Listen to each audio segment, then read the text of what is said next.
kemudian kita ingin tahu bagaimana perkembangan pertumbuhan di Karawang. Nah, hari ini kami minta waktunya sebentar untuk berbincang-bincang. Boleh Pak? Mangga, silakan. Ya. Mungkin Pak, dengan sama Pak, perkenalkan dulu Pak. Ya, terima kasih. Sebelumnya perkenalkan, nama saya Novia Stivo. Saya selaku Kepala Cabang BPJS Ketenagakerjaan Karawang. Terus mungkin Pak, terkait dengan masalah perkembangan pekerja di Karawang itu seperti apa Pak? Ya, jadi kalau kita lihat ya, terkait dengan ada dua aspek sih sebenarnya yang ingin kami sampaikan. Yang pertama dari aspek kepesertaan. Jadi selama masa pandemi COVID ini memang untuk pertumbuhan kepesertaan di Kabupaten Karawang agak sedikit melambat ya. Karena apa? Banyak perusahaan-perusahaan yang melakukan shutdown dalam artian bekerja di rumahkan, kemudian juga bekerja tidak secara full, sehingga penambahan karyawan atau pekerja baru di sini memang agak sedikit sulit. Nah, untuk itu manajemen telah membuat kebijakan sesuai dengan tugasnya, bahwasanya di masa pandemi ini BPJS Ketenagakerjaan hadir ya, dalam bentuk memberikan pelayanan kepada pekerja yang memang membutuhkan. Nah, alhamdulillah selama masa pandemi COVID ini kita bisa memberikan pelayanan kepada pekerja yang khususnya mengalami pemutusan hubungan kerja. Dengan cara apa? Ada beberapa mekanisme yang kami siapkan. Yang pertama adalah melalui layanan lapak asik, Pak. Jadi layanan lapak asik ini adalah layanan tanpa kontak fisik. Karena apa? Salah satu kebijakan yang dikeluarkan pemerintah, kita akan melakukan yang namanya physical distancing ya, pembatasan jarak. Jadi peserta tetap bisa mendapatkan haknya tanpa mereka harus datang ke kantor kami. Betul, melalui teknologi ya, mereka bisa mengajukan klaim, kemudian data klaimnya, data pendukungnya bisa diupload. Kemudian nanti dari kami akan lakukan semacam konfirmasi ya secara virtual, sehingga kita bisa meyakini apakah yang mengajukan klaim tersebut orang yang berhak. Nah, jadi sesuai dengan SLA itu alhamdulillah kami sudah bisa membayarkan. Sudah berapa persen melakukan secara itu? Kalau existing itu sudah berjalan sepenuhnya. Nah, kemudian bagi peserta yang mungkin ada keterbatasan dari sisi teknologi, misalnya handphonenya belum smartphone, itu juga kami memberikan namanya layanan langsung begitu, USO gitu. Tapi itu memang jumlahnya dibatasi karena kembali lagi physical distancing. Jadi tetap bisa kita layani. Nah, di kantor tuh kita juga memberikan layanan tanpa kontak fisik juga. Jadi cukup dia datang ke kantor, diserahkan dokumennya, nanti secara virtual itu kita udah siapkan ruangannya, dia tetap bisa berhubungan dengan petugas kami. Klaim juga tetap bisa dibayar. Memang luar biasa ya, di dalam COVID ini semua berubah semua. Betul. Terus salah satunya ini apa, program relaksasi ini? Iya. Nah, jadi gini, relaksasi ini kan sebenarnya jawaban yang diberikan pemerintah bagi pemberi kerja. Karena apa? Di masa pandemi ini banyak pengusaha atau pemberi kerja yang usahanya ya sedikit banyak terganggu. Ada yang dirumahkan, ada yang operasional tapi dia nggak full ya kapasitasnya, sehingga apa? Ini mempengaruhi cash flow dari perusahaan. Perlu diketahui BPJS Ketenagakerjaan karena dia sifatnya normatif, kalau dia tidak dilakukan itu kan ada sanksi. Nah, artinya pemerintah mengurangilah nilai sanksi tersebut. Contoh misalnya, kalau dulu iuran JKK, jaminan ketenagakerjaan dan jaminan kematian harus dibayar 100%, sekarang cukup bayar 1% saja. Ada diskon 99%.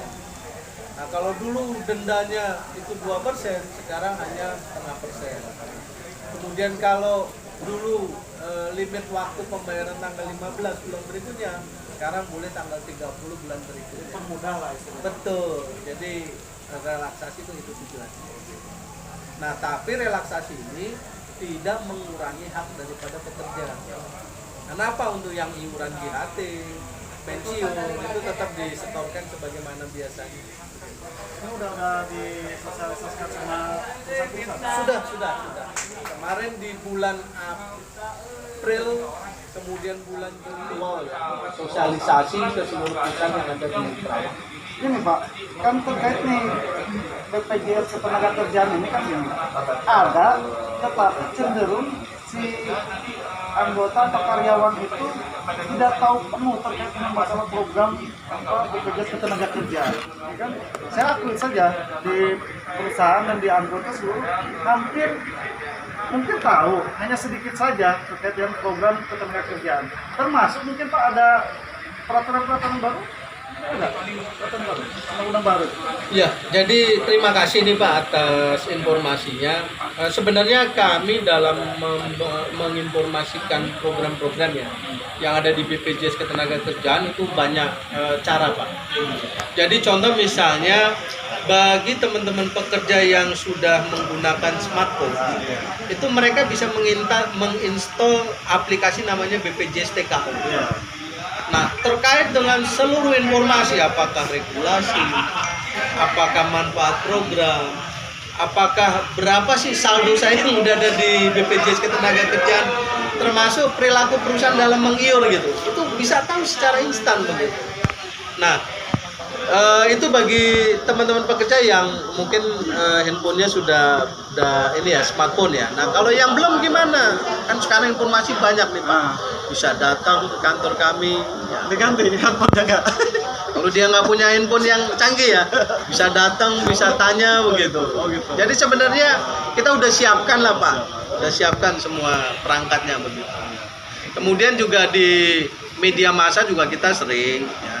Di media cetak juga, di radio juga, di TV juga begitu. Ya mudah-mudahan kan dengan ini teman-teman, mudah-mudahan dengan ada TV Karawang ini bisa langsung informasi ini bisa menyebar ke seluruh anggota dan mudah-mudahan bisa dipahami terkait dengan masalah program-program. Kalau memang mungkin nantinya teman-teman yang kurang paham atau kurang tahu atau ingin tahu bisa datang, termasuk misalkan ada renovasi rumah ya Pak, ada ya Pak? Ada. Itu manfaat tambahan ya, MLT ya. Iya. Manfaat tambahan. Jadi lengkap sebenarnya kalau kita ingin menggali terus manfaat ketenagakerjaan, BPJS Ketenagakerjaan. Jadi teman-teman pekerja seluruhnya jangan sungkan Pak ya untuk datang ke kantor, tentunya untuk datang dan untuk berbincang-bincang gitu. Di sana mempertanyakan bagaimana sih manfaatnya, atau jadi jangan pada saat datang mencairkan jam sostek gitu. Ada juga begini Pak, ini jam sostek, dia udah istrinya di PHK, kemudian dia bekerja lagi, terus mempunyai 2 jam sostek, ini nggak bisa dicairkan Pak, kalau kayak gitu. Jadi gini, sistem pencairan itu kan sebenarnya 1 kali Pak sebenarnya. Artinya kalau dia sudah dinyatakan berhenti kerja atau di PHK oleh perusahaan, dia bisa mengambil sekaligus. Mengambil sekaligus. Ya. Oh, gitu. Jadi itu ya, jadi mengambil sekaligus. Nah mungkin sedikit nih saya mau menghimbau lah ya. Jadi bagi teman-teman pekerja ya yang ingin mengajukan klaim jaminan hari tuanya, itu sekarang kita buka akses luas-luasnya, bisa melalui antrian online. Kalau mau juga pakai lapak asik ya, bisa juga datang ke kantor kami ya, lapak onsite ya, atau go show juga langsung. Dan tolong hindari yang namanya calo ya, karena saya jamin ya di BPJS Ketenagakerjaan itu nggak ada calo, nggak ada orang dalam gitu. Atau bisa menggunakan perangkat organisasi. Betul, betul. Artinya kenapa ini jangan sampai nanti teman-teman seolah-olah jadinya mengurus haknya tuh jadi susah gitu. Ya. Jadi silakan aja lah ya menggunakan kanal-kanal yang sudah disediakan oleh kami ya, bisa online, bisa juga datang langsung, dan saya jamin tidak ada orang kami tuh yang bermain-main gitu, karena dari manajemen itu keras ya sanksinya. Kalau ada petugas kami yang bermain-main terkait dengan pelayanan kepada peserta, itu cuma 3 huruf Pak sanksinya Pak, kita langsung di PHK Pak gitu. Mungkin itu Pak dari kami, tambahan sedikit. Baik, itu tuh teman-teman ya, kalau bisa mencairkan jam sostek jangan pakai calo, karena paradigmanya karyanya birokrasi susah nih di BPJS Ketenagakerjaan, padahal enggak mudah. Jadi itu kira-kira yang bisa disampaikan. Ini kami hari ini bincang-bincang dengan Bapak Kacap tentunya. Ini nanti kita akan sambung lagi, kita datang ke kantornya lebih jauh lagi, kita berbincang-bincang. Mungkin itu saja Pak. Mangga, Terima kasih saya banyak. juga terima kasih. Assalamualaikum warahmatullahi wabarakatuh. Waalaikumsalam.